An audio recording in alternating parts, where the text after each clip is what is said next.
1 Corinthians chapter 1, verse 18, it says, "For the word of the cross is folly to those who are perishing, and to us who are being saved."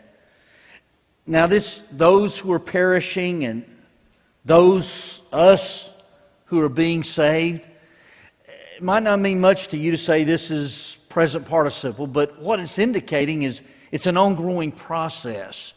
It's kind of like those who are perishing. It's not just speaking of, okay, they die and they go to hell. No. It's as they're living their life, they are perishing. As they sin, as it were, they're adding to, if you could say it, their lost state.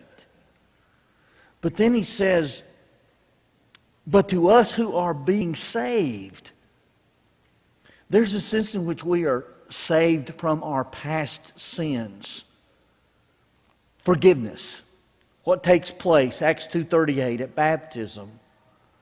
But then there's this other sense, as we live our lives, we are still in the process of being saved. I can't help when I read this but think of 1 John 1:7, when he talks about those who walk in the light, and the blood of Jesus cleanses us from our sin. As I live my life, I still have need of forgiveness. And as He continues to forgive me, to us who are being saved.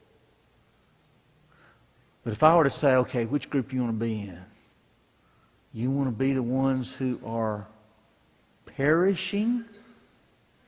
Or do you want to be the ones who are being saved? Then it becomes a choice you make and a choice I make. Will I respond to God's goodness, His mercy, His grace? Make that step of faith to turn from my sin, to confess that faith, to be immersed, baptized for the forgiveness of sins. And then this next important thing, to try to live faithful. Or as John put it, to walk in the light. I hope that you'd make the proper and the right decision tonight. If we could assist you with that decision. If it's baptism, if it's need for prayer, please come as we stand and sing.